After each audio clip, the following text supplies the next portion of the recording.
പാകിസ്ഥാന്റെ ഹൃദയഭാഗത്തെ തകർത്ത Indian army. പാകിസ്ഥാന് അന്ത്യശാസനം നൽകി ഇന്ത്യ. പാകിസ്ഥാന്റെ ഹൃദയഭാഗത്തെ ഭീകര കേന്ദ്രങ്ങളെ ഇന്ത്യൻ സൈന്യം തകർത്തു. അവരുടെ ആണവ ഭീഷണി വെറും പൊള്ളയെന്ന് തെളിയിക്കുകയും ചെയ്തു. പാകിസ്ഥാന് ഇന്ത്യൻ സൈന്യത്തിന്റെ അന്ത്യശാസനം.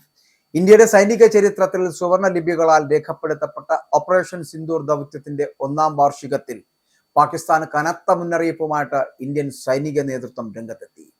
പാകിസ്ഥാന്റെ ഹൃദയഭാഗത്തുള്ള ഭീകര കേന്ദ്രങ്ങളെ തകർത്തതിലൂടെ അവരുടെ ആണവ ഭീഷണി വെറും പൊള്ളയാണ് എന്ന് ഇന്ത്യ ലോകത്തിന് മുന്നിൽ തെളിയിച്ചതായി വൈസ് അഡ്മിറൽ എൻ പ്രമോദ് വ്യക്തമാക്കി. ജയ്പൂരിൽ നടന്ന കര, നാവിക, വ്യോമസേനകളുടെ സംയുക്ത വാർത്താ സമ്മേളനത്തിൽ സംസാരിക്കുമ്പോഴായിരുന്നു അദ്ദേഹം ഇങ്ങനെ ഒരു പ്രസ്താവന നടത്തിയത്. അതിർത്തി കടന്നുള്ള ഭീകരവാദത്തിന് ഇന്ത്യ നൽകുന്ന മറുപടിയുടെ സ്ഥിരമായ മാതൃകയാണ് ഈ ഓപ്പറേഷനിലൂടെ രാജ്യം മുന്നോട്ട് വച്ചത് എന്ന് സൈനിക മേധാവികൾ ഏകകണ്ഠേന അഭിപ്രായപ്പെടുകയും ചെയ്തു. സമീപകാല സംഘർഷങ്ങളിൽ കണ്ടതുപോലെ പൈലറ്റ് ഇല്ലാത്തതും സ്വയം പ്രവർത്തിക്കുന്നതുമായുള്ള സംവിധാനങ്ങൾ സൈന്യത്തിൽ കൂടുതലായി ഉൾപ്പെടുത്തുമെന്നും അവർ പറഞ്ഞു. പാകിസ്ഥാനെതിരായ നടപടി ഇന്ത്യയുടെ നിശ്ചയദാർഢ്യത്തിന്റെ തെളിവ് കൂടിയാണ് എന്നും അടുത്ത തവണത്തെ പ്രതികരണം ശത്രുവിനേക്കാൾ ബഹുദൂരം മുന്നിലായിരിക്കുമെന്നും പ്രമോദ് അവകാശപ്പെടുന്നുണ്ട്. ദീർഘദൂര പ്രഹരശേഷിയുള്ള ആയുധങ്ങൾ ഉപയോഗിച്ച് പാകിസ്ഥാന്റെ ഉള്ളിലുള്ള ഭീകര കേന്ദ്രങ്ങളെ ഇന്ത്യ തകർത്ത് തരിപ്പണമാക്കി. ഇതിലൂടെ അവരുടെ ആണവ ഭീഷണി എന്ന് പറയപ്പെടുന്ന വെറും പൊള്ളയാണ് എന്ന് ഇന്ത്യ തെളിയിക്കുകയും ചെയ്തു. വിമാനവാഹിനി കപ്പലായിട്ടുള്ള വിക്രാന്ത്, കൊൽക്കത്ത, വിശാഖപട്ടണം ക്ലാസ് ഡിസ്ട്രോയറുകൾ തുടങ്ങിയ കപ്പലുകളുടെ പ്രകടനം ഇന്ത്യൻ നാവികസേനയുടെ കരുത്തും സ്വയം പര്യാപ്തതയും തെളിയിച്ചതായി കൂടി നമ്മൾ മനസ്സിലാക്കേണ്ടിയിരിക്കുന്നു. അപ്പോൾ ഈ ഒരു ദൗത്യം ഒരു അവസാനമല്ല, മറിച്ചൊരു തുടക്കം മാത്രമാണ്. ഭീകരതയ്ക്കെതിരായിട്ടുള്ള ഇന്ത്യയുടെ പോരാട്ടം തുടരുകയാണ്. പാകിസ്ഥാനെതിരെ ഇന്ത്യ ശക്തമായിട്ട് തിരിച്ചടിക്കുകയും ലക്ഷ്യങ്ങൾ കൈവരിക്കുകയും ചെയ്തു കഴിഞ്ഞിരിക്കുന്നു. ആക്രമണം നിർത്താൻ പാകിസ്ഥാൻ അഭ്യർത്ഥിച്ചപ്പോഴാണ് ഇന്ത്യ വെടിനിർത്താൻ തന്നെ തീരുമാനിച്ചത് എന്നുള്ളതാണ്. സമാധാനത്തിനുള്ള ഇന്ത്യയുടെ ആഗ്രഹത്തെ ദൗർബല്യമായി കാണരുത് എന്നും പ്രതികരിക്കേണ്ടി വരുമ്പോൾ അത് മാരകമായിരിക്കുമെന്നു കൂടി ഓർമ്മപ്പെടുത്തുകയാണ് air marshal. DGMO lieutenant general Rajiv Ghai, air marshal AK Bharti, vice admiral N Pramod എന്നിവരടക്കമുള്ളവർ ഓപ്പറേഷൻ സിന്ദൂറിനാണ് നേതൃത്വം നൽകിയിരുന്നത്. 2025 ഏപ്രിൽ മാസം 22 ജമ്മു കാശ്മീരിലെ പഹൽഗാമിൽ 27 പേരുടെ മരണത്തിനിടയാക്കിയ ഭീകരാക്രമണത്തിന് മറുപടിയായാണ് 2025 മെയ് 7 ഇന്ത്യ ഓപ്പറേഷൻ സിന്ദൂർ ആരംഭിച്ചത്.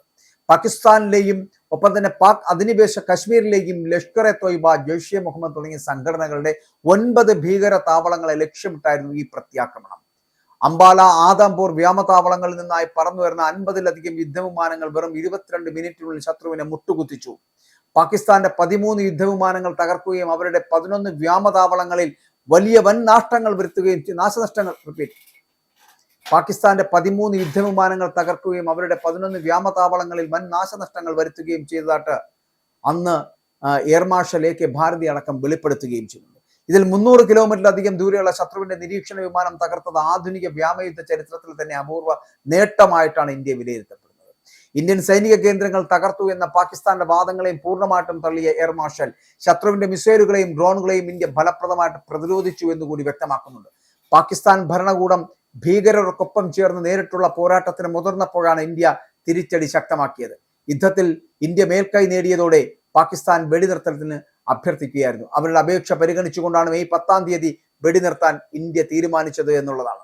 സമാധാനത്തിനുള്ള ഇന്ത്യയുടെ ആഗ്രഹത്തെ ദൗർബല്യമായി കാണരുത് എന്നും പ്രതികരിക്കേണ്ടി വരുമ്പോൾ അത് അതിമാരകമായിരിക്കുമെന്നു കൂടി ഒരു മുന്നറിയിപ്പാണ് ഇന്ത്യ ഇപ്പോൾ നൽകുന്നത്, അല്ലെങ്കിൽ ഇന്ത്യൻ സൈന്യം നൽകുന്നത്. നാവികസേനയുടെ കരുത്തായിട്ടുള്ള INS വിക്രാന്ത്, കൊൽക്കത്ത, വിശാഖപട്ടണം ക്ലാസ് ഡിസ്ട്രോയറുകൾ എന്നിവയുടെയൊക്കെ മികച്ച പ്രകടനം ഇന്ത്യയുടെ സൈനിക സ്വയം പര്യാപ്തതയുടെ ഉദാഹരണങ്ങളാണ്. അപ്പോൾ ആധുനിക യുദ്ധതന്ത്രങ്ങളിൽ പൈലറ്റില്ലാത്ത സംവിധാനങ്ങളിലൂടെ, ആ യുദ്ധതന്ത്രങ്ങളിലൂടെ അതിന്റെ പ്രാധാന്യം ഈ ദൗത്യത്തെ വിജയിപ്പിക്കുന്നതിൽ പൂർണ്ണ പങ്കുവഹിച്ചവരാണ്. ഓപ്പറേഷൻ സിന്ദൂർ വെറും ഒരു സൈനിക നീക്കം മാത്രമല്ല, മറിച്ച് ഭീകരവാദത്തിനെതിരെ ഇന്ത്യയുടെ വിട്ടുവീഴ്ചയില്ലാത്ത പോരാട്ടത്തിന്റെ തുടക്കം മാത്രമാണ്. ഇതാണ് ഇന്ത്യൻ സൈന്യം പറയുന്നത്. അമേരിക്കൻ സൈനിക വിദഗ്ധനായിട്ടുള്ള ജോൺ സ്പെൻസർ നിരീക്ഷിച്ചപോലെ സംഘർഷം തുടങ്ങി 72 മണിക്കൂറിനുള്ളിൽ അപ്പോൾ തന്നെ പാകിസ്ഥാനുമേൽ സമ്പൂർണ്ണ വ്യോമ മേധാവിത്വം ഉറപ്പിക്കുവാൻ ഇന്ത്യക്ക് കഴിഞ്ഞു എന്നത് ലോകരാഷ്ട്രങ്ങൾക്കിടയിൽ ഇന്ത്യയുടെ യശസ്, അല്ലെങ്കിൽ സൈനിക യശസ് എന്ന് പറയപ്പെടുന്ന, സൈനിക ശക്തി എന്ന് പറയപ്പെടുന്ന വർദ്ധിപ്പിച്ചതാണ്. അതുകൊണ്ട് തന്നെയാണ് പറയുന്നത് ഓപ്പറേഷൻ സിന്ദൂർ ഒരു ഓർമ്മപ്പെടുത്തലാണ്. പാകിസ്ഥാന്റെ ഹൃദയഭാഗത്തെ തകർത്ത ഇന്ത്യൻ ആർമിയുടെ കരുത്തിന്റെ ഓർമ്മപ്പെടുത്തൽ.